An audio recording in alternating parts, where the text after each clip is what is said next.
Hi guys, Brain here, and welcome to a different kind of video today. Today, Behavior released something cool, which is their hard stats, their hard objective stats on what they've been seeing on their data side of things in terms of Dead by Daylight after the huge mid-chapter change that changed a lot of the base kit of the game for both Killer and Survivor, changed a big shakeup with all the meta perks that existed before the mid-chapter, shifting it to a completely new meta. So a lot of things have changed, and this is significant because, like we've said before, Behavior really, for some reason, likes to kind of covet their data. They don't like to release their data very often, which makes us rely on sites like Nightlight, which are self-reported sites that try to accrue the same data and info, but it's all self-reported. So while those sites are incredibly helpful, they are typically only a general idea of what's going on, because self-reporting is inherently kind of just a biased way to go about things, even if it's not a lot of the time intentional. So to have these hardline stats that aren't being messed with by outside sources, aren't being reported by the masses, it is something that is actually coming from the source, makes it very, very reputable. So I'm very, very excited to break this down with you. So let's go ahead and get started. So my favorite thing that I see right away is the 90% usage rate among the most used killer perk, which is currently Jolt, which is funny because that is down from 40%. Now, one of the biggest targets of this mid-chapter was to stop the common use of very, very commonly used perks, just to stop people kind of just autopiloting to the same 3 or 4 perks and making them play the game for them. Now, we have more on that later, but there's more on that later, but that is a good sign that the most used perk still only has a 19% use rate instead of 40%, meaning that there's going to be more build variety, in theory, going across the kind of killers you are facing. Now, the next huge big thing that you're going to see here on this screen is the 61% average kill rate, which is up from 53%.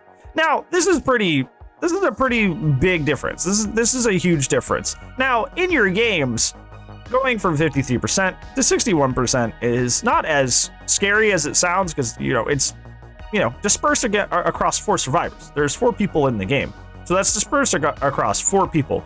So on average, you're having an extra 2 hooks, or maybe even like an extra death here or there. But like on average, that's still a pretty big deal to have like an extra 2 hooks in the game, right? On average ish. But that's not as like dramatic as a lot of people probably make this out to be. Does it make Killer a lot stronger? Oh yeah. I'm not trying to diminish that fact. It does make Killer a lot stronger, but the back end of this, which we'll get to later, is that this does open up a lot of opportunities for us to start fixing solo queue now that killers have an easier time killing. So in the end, it will all work out, I promise. It seems like like that number may be scary, but if we're able to now adjust solo queue because killers have an easier time killing, that's a win-win for everybody, right? Now, this is pretty standard what's happening over here. I don't think there's any surprises here. Jolt and Pain Res are the I don't touch the gen, I don't interact with the gen, I just do my thing, I just chase, and then when I down somebody, I get value.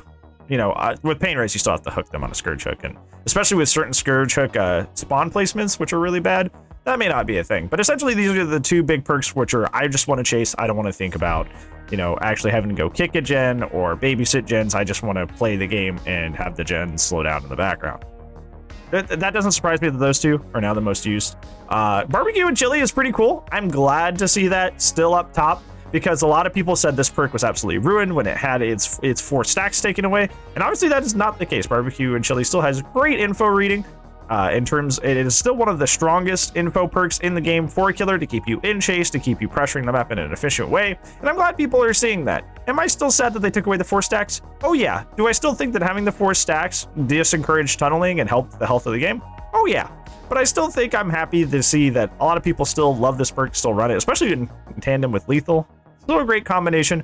I'm glad people haven't given up on Barbecue and Chili. Now let's take a look at the Survivor slide. So the most used Survivor perk is now 21% instead of 42%. There's 42%. The big boogeyman themselves. Look, it's Self-Care and Dead Hard, which were previously still the most used perks in the game before the mid-chapter rolled over, which I find really funny because the whole point of like the meta shakeup was to like change what perks are being used. And for Survivor, a lot of them stayed pretty similar. Obviously, things like BS and Iron Will fell out of the way, but like Self-Care, Dead Hard stayed. And I want to, so first, Self-Care astounds me because Self-Care just isn't a good perk, especially after its nerf. But I feel like this just kind of speaks to like the idea of like how much people really love just like being healed up, and people don't want to play injured. Now, more as you play the game, and you play Survivor and you get better at Survivor, you kind of understand that like a lot of the time it's better to just play injured. Because that's time spent self-caring, or even with like Boon Circle of Healing, the time you spend in a corner just healing yourself could be spent getting a hook save, healing another teammate, sitting on a generator, opening an exit gate. Like that's time lost, right? That's time lost. So if you can just play more carefully and skip that, that's time you can invest into winning the game for all 4 survivors instead of just winning the game for 1 person, right?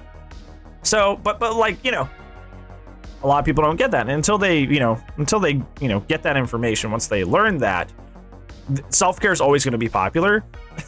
Self-care will always remain popular because that's just kind of like, it's like growing pains, right? Like until you essentially grow out of like, I need to be healed at all times. And I'm sure you've played with randoms that play that way. They just like think that they just like, I'm in so much danger unless I'm fully healed at all times. Like until people get over that, self-care will continue to always be a popular perk. Because until they hit once they hit that learning curve and they go, I guess I should start playing injured, that this is a comfort perk for them. Dead Hard makes me really, really happy because Dead Hard used to be the big boogeyman, used to be one of the worst perks in the game, not in terms of like strength, but one of the most unfun, unhealthy, unbalanced perks in the game. And it needed to go. And when it finally did, a lot of people were like, this perk's dead, this perk's useless, this perk's terrible.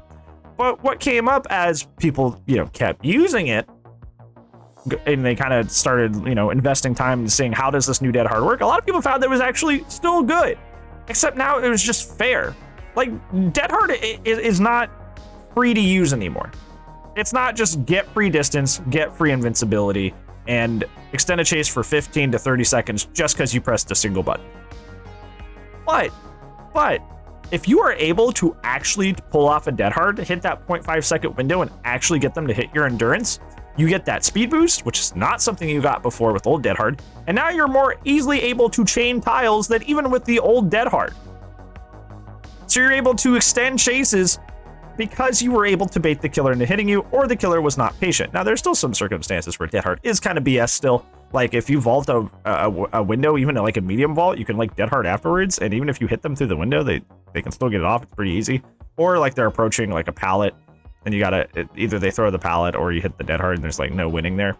But those situations aren't like overtly oppressive. They're not as awful as old Dead Hard. So I will definitely take that over old Dead Hard. But I'm very, very glad that like it seems like people have not like people have come around and stopped being like really emotional and actually started like looking at like, oh, okay, maybe we were being too harsh, and came back around and saw that this perk actually isn't as bad as they thought. So Windows is really funny to me. And I feel like Windows, this is just conjecture, I have no stats to back this up. I feel like the popularity of Windows when it wasn't as popular before and then suddenly being popular when Dead Hard gets taken away is like incredibly funny to me, because I think there's a correlation there between, oh God, I can't loot for free anymore. Where are all the pallets? Where are all the windows? Like, I feel like there's like a direct correlation between, man, I can't E-key for free. I guess I have to actually learn the maps now. Like, I feel like there's a direct correlation there, which cracks me up. It just kind of shows just like a level of boostedness in the community that just like revealed itself. This cracked me up, Disney. I was like, oh, okay. Well, if you really think about it, that makes sense. Now, this over here, like we were talking about, this is just the same stat, inverted with like the kill rate is now that survivors are escaping from 47% all the way down to 39%. So people are dying more often. And this is something I've definitely felt, is that there are some days where I win all my games, but there are some days I lose all my games.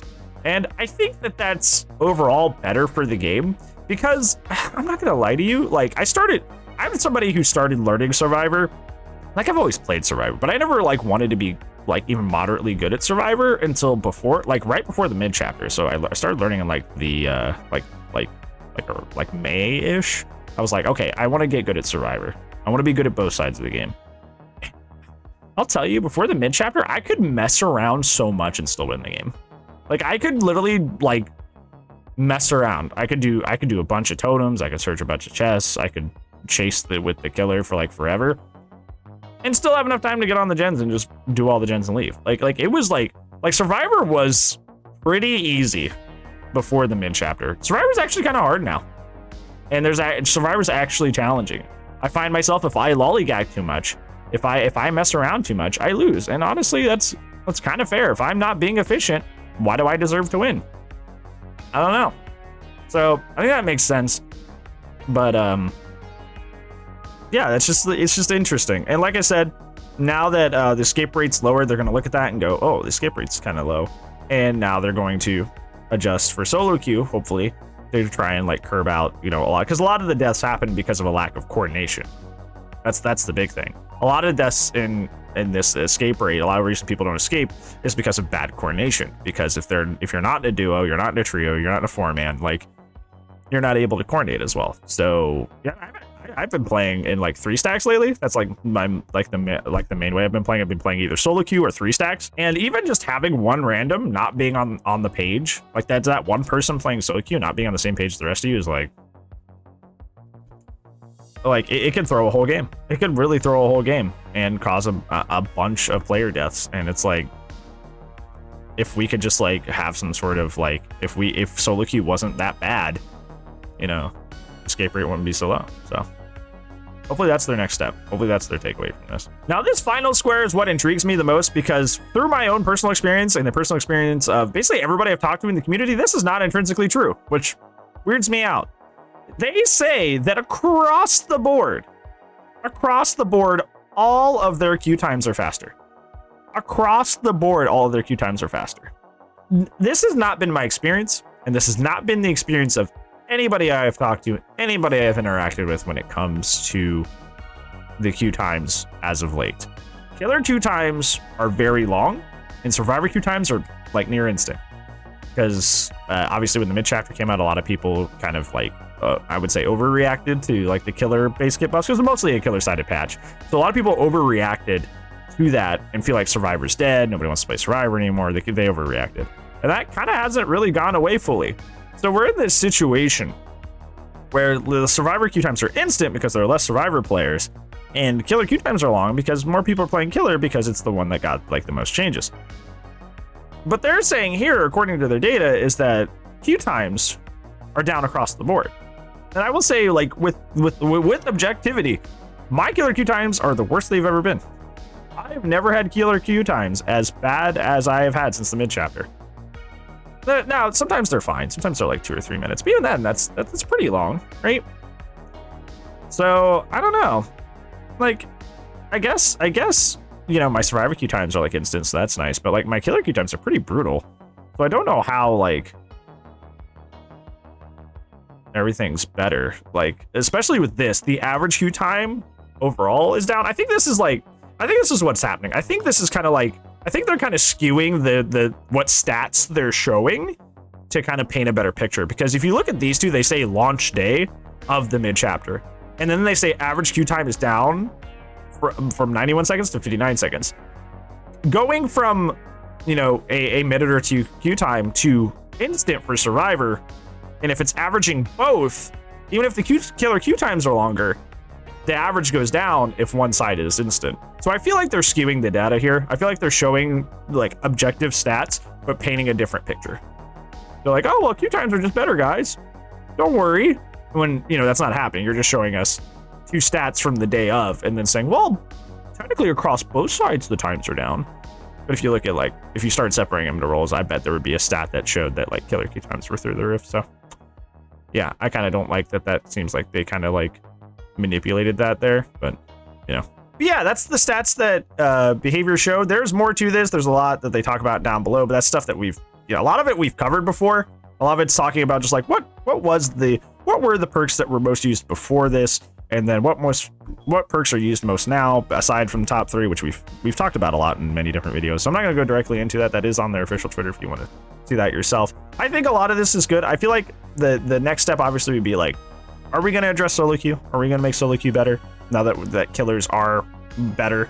Which, you know, which they needed. I will say that, like a lot of the shift W, like the pre-dropping stuff, a lot of the killer base kit changes directly address that stuff. And even now you can still pre-drop shift W. It's just not as strong as it used to be. It's still very good. But like with Dead Hard, it was like, it went from, you know, being oppressive and so easy to like, you can still do it wrong and, you know, get dunked on.